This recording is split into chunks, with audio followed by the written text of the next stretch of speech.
शाम सूरज को ढलना सिखाता है, शाम सूरज को ढलना सिखाता है, समा परवानी को जलना सिखाता है। शाम सूरज को ढलना सिखाता है, समा परवानी को जलना सिखाता है। गिनने वाले को होती तो है तकलीफें, गिनने वाले को होती तो है तकलीफें, पर ठोकरे ही इंसान को चलना सिखाता है, पर ठोकरे ही इंसान को चलना सिखाता है। नमस्कार दोस्तों, आप सभी का लर्निंग इंडिया विद एमपीके के इस सोशल प्लेटफॉर्म पर स्वागत है। दोस्तों, जैसा कि हमने पिछली वीडियो में भारतीय संविधान के भाग 1 संघ एवं उसके राज्य क्षेत्र के बारे में विस्तार पूर्वक चर्चा की थी। दोस्तों, आज हम इसी भाग से संबद्ध भारतीय संविधान के महत्वपूर्ण टॉपिक भारत के एकीकरण को समझेंगे।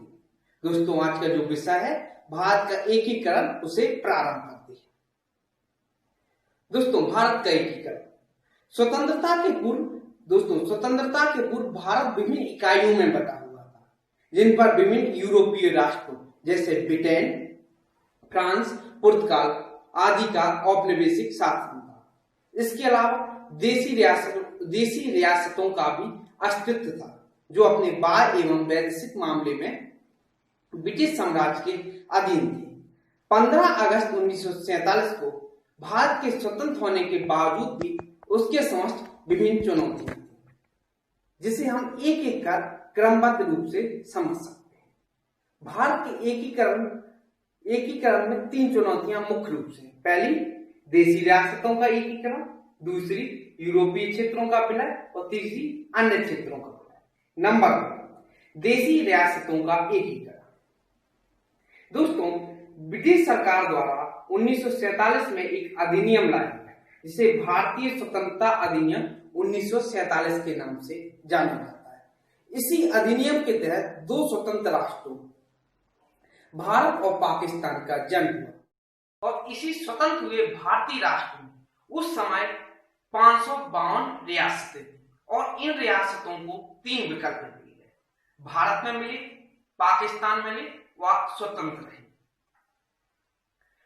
और इन्हीं रियासतों को भारत में सम्मिलित करने के लिए सरदार पटेल की अध्यक्षता में रियासती मंत्रालय का गठन किया गया और इसके सचिव बीपी मेनन को बनाया गया।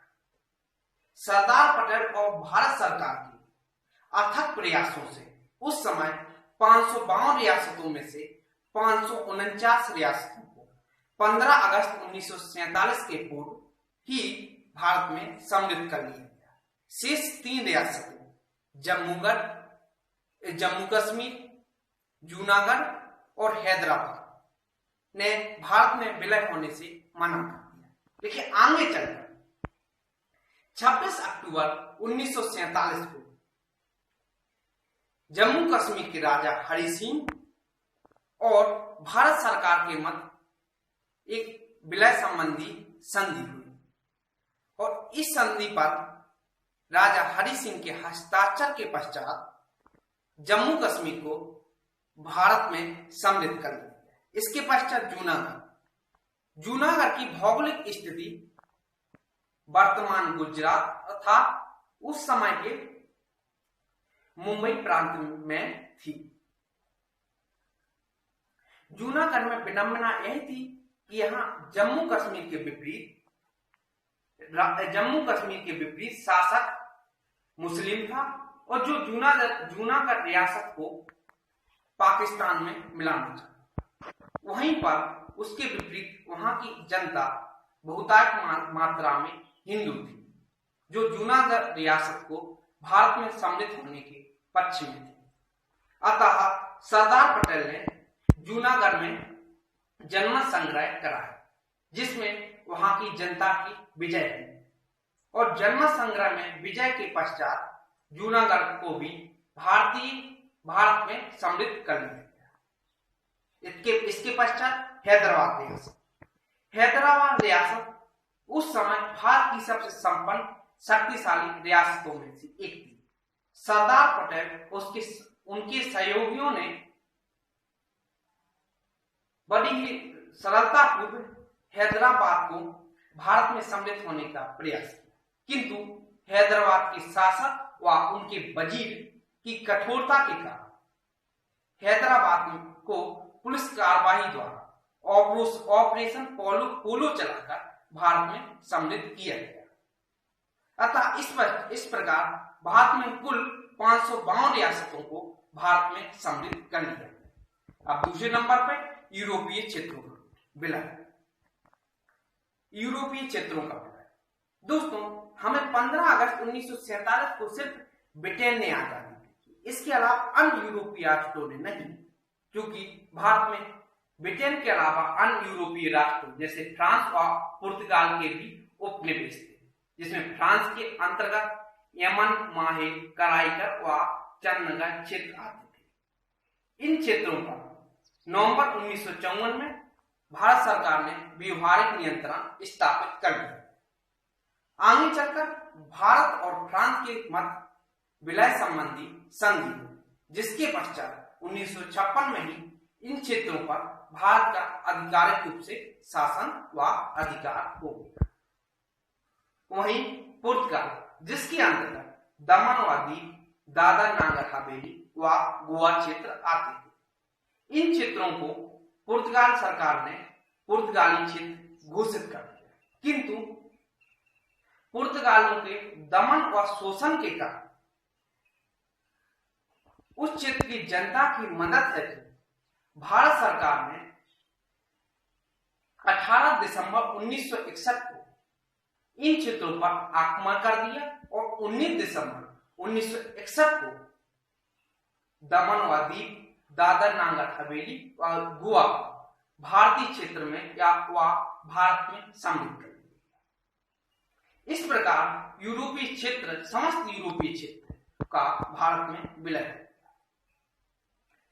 इसके पश्चात तीसरा नंबर अन्य क्षेत्रों का विलय।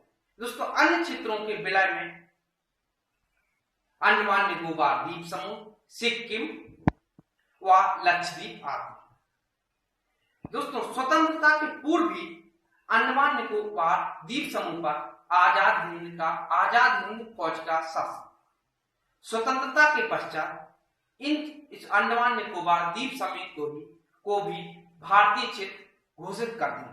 वहीं लक्षद्वीप पर सरदार पटेल ने भारतीय नौसेना को भेजकर लक्षद्वीप को भी भारतीय क्षेत्र घोषित कर दिया। वहीं सिक्किम, दोस्तों, स्वतंत्रता के पूर्व सिक्किम एक स्वतंत्र रियासत थी, जिस पर चोंग्याल का शासन था। लेकिन वहां के शासक चोंग्याल व उसके विपरीत वहां की जनता सिक्किम को भारत में सम्मिलित होने के पक्षधर थी। अतः आगे चलकर वहां के शासक चोंग्याल व वहां की जनता के मध्य जनमत संग्रह हुआ, जिसमें चोंग्याल की हार और वहां की जनता की जीत हुई। जनमत संग्रह में सिक्किम की जनता की विजय होने के पश्चात सिक्किम को आगे चलकर 35वां संविधान संशोधन 1974 के माध्यम से इसे भारत में सम्मिलित कर लिया गया और आगे चलकर 36वां संविधान संशोधन 1975 को सिक्किम को भारत का एक राज्य बना दिया। दोस्तों, तत्कालीन भारत सरकार और सरदार पटेल के अथक प्रयासों से, चाहे वो देशी रियासतों का विलय हो, यूरोपीय क्षेत्रों का विलय या कुछ अन्य क्षेत्रों का विलय, इन सभी क्षेत्रों को भारत में सम्मिलित कर लिया और भारत का एकीकरण संभव हुआ। दोस्तों, हमने बड़ी ही सरलतापूर्वक भारतीय संविधान के महत्वपूर्ण भारत के एकीकरण को समझा है। दोस्तों, अभी तक आपने पिछली वीडियोस नहीं देखी हैं तो उनकी लिंक डिस्क्रिप्शन बॉक्स में डाल दी गई, आप वहां पर जाकर उन वीडियो को देख सकते हैं। दोस्तों, और आगे आने वाली वीडियो में हम भारत के पुनर्गठन के बारे में विस्तार पूर्वक चर्चा करेंगे। दोस्तों, इसलिए हमारे चैनल पर बने रहें और अभी तक आपने हमारे चैनल को सब्सक्राइब नहीं किया है तो नीचे रेड बटन पर क्लिक कर हमारे चैनल को सब्सक्राइब कर लीजिए और अपनी राय देने के लिए कमेंट बॉक्स में कमेंट कीजिए और हमें बताइए, अपने सुझाव दीजिए, ताकि हम आपको आपके अनुसार वीडियो को और अच्छी तरह से ला सकें। नमस्कार।